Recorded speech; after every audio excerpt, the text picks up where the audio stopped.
Well, it may seem strange to think about gift returns even before you've finished your holiday shopping, but the time to consider the return process is actually before the presents are home and wrapped. We're on your side this morning with tips to help make the potential return process that much simpler. Well, Jared Albrecht from the Wisconsin Department of Agriculture, Trade, and Consumer Protections is here.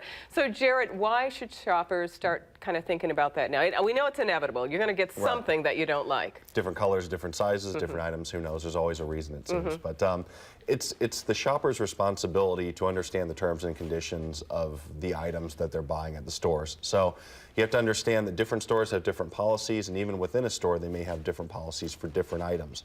Now, state law requires stores to honor the representations they make for consumers, but there at the store, if you have any questions about those sorts of things, return and exchange-wise, just ask before you make a purchase. And also check and see if there's going to be any kind of restock fees or any sort of financial hits that either you or the gift recipient may have to take if an item goes back to the store. Yeah, that's really great advice, because depending upon the store, sometimes they don't allow returns, or they allow returns but only for exchanges or a gift card. So that's really good advice. So what about online shopping? Does that pertain to online shopping as well? Sure. Well, there's a number of things that shoppers need to think about as they're picking up gift items. And if they're doing any kind of phone or online shopping, they're going to want to make sure that they know who's responsible for any sort of return fees.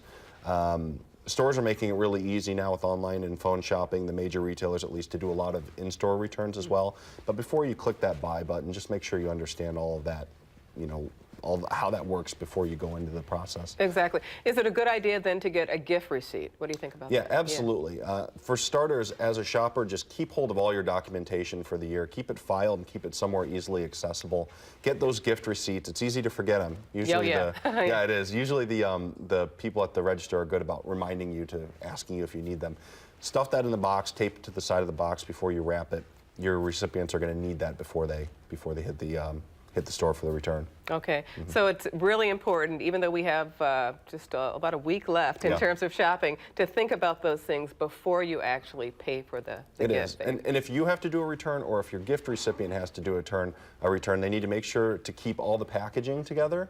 Is another thing, particularly on electronics. You can get hit with restock fees. I remember they used to be up to like 15%. I don't know how that still is today. But keep hold of all the packaging and manuals and any kind of documentation. And another thing now is keep an ID with you when you go to do a return. A lot of stores are starting to link your identity to the returns so that there's no abuses of the return system or theft.